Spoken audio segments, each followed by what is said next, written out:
MPVs might not be the talk of town, but the demand in the market is pretty much there.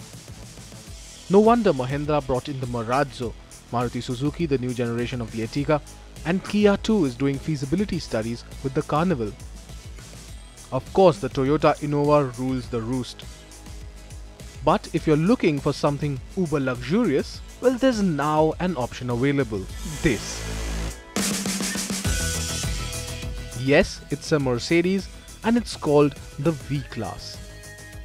Of course, it's in a league of its own because it outmatches any of the other MPVs we mentioned earlier on size, space, features, and of course luxury.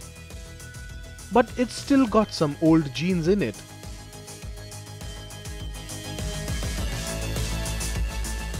So up front it's more or less like the old gen of the Mercedes-Benz cars. So you have the nice steering wheel, you have this command infotainment system, and it's not a touchscreen though, and that's a bit of a bother. You also don't get Apple CarPlay or Android Auto, but you have a flappy paddle gearbox, you have your analog and digital instrument cluster, all of which takes you back in time, because this actually belongs to the old generation of Mercedes-Benz cars, and quite rightly so. So let's get on and drive it to understand how it feels like behind the wheel. Now, this is not Mercedes-Benz's first attempt at bringing an MPV into the Indian market. There were the MB100 and 140 vans, which came in 1999. And then there was the R-Class as well, both of which didn't really bring in the moolah for the company. But this third attempt looks promising. So this one gets a 2.1 litre engine which churns out 161 brake horsepower. Now, considering that it weighs more than a ton, that amount of power is pretty much alright. 380 Newton meters of torque on offer, which also kicks in pretty early, and all of this is very sorted out behind the wheel. But the brakes lack a bit of bite, so halfway through when you brake, there is nothing. It's only in the second half that you actually have that bite, and it really stops the car pretty well. Overall, driving wise, it's pretty normal. You can't expect it to be fast, you cannot expect it to be really quick, but it does all right. 0 to 100 kilometers in just above 11 seconds, which is quite good for a car this size. The 7-speed gearbox actually reacts to your inputs pretty well, so it's a nice way to cruise out into the highway. The steering too is light, so really helps in urban conditions, and overall a pretty smart and very good package.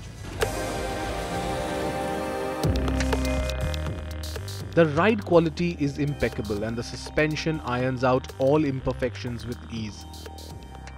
Only the deepest ruts make their presence felt.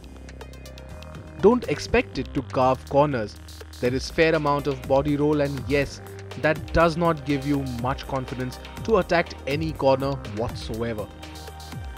But there is a bit of engine noise that creeps into the cabin post 3500 RPM, and that can be a little annoying now.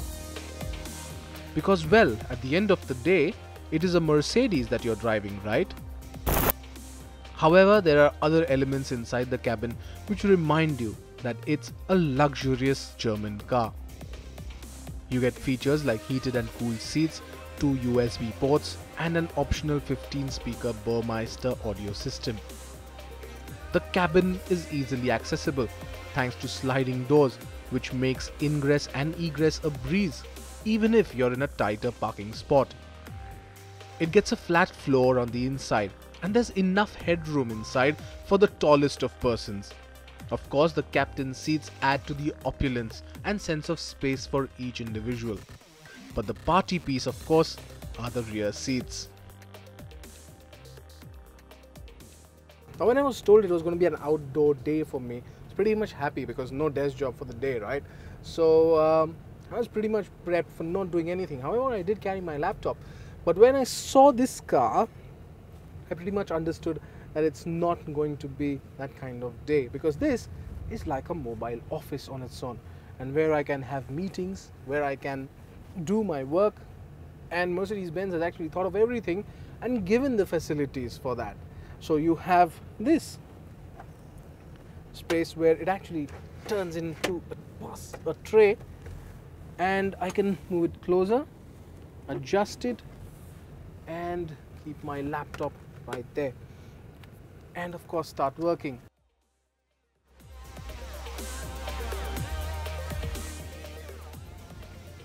So this actually provides for a good office space and to do work on the go.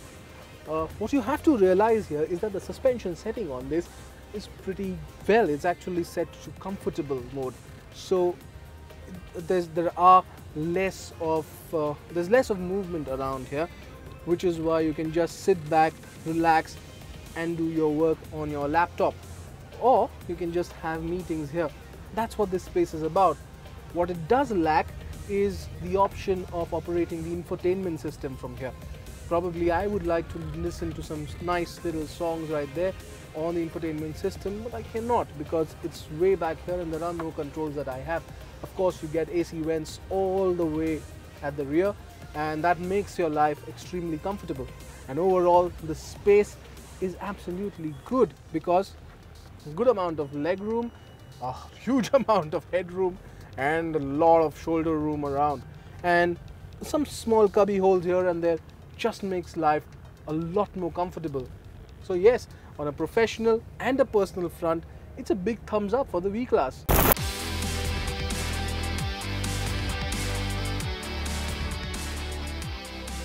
The V-Class comes in two variants, Expression and Exclusive.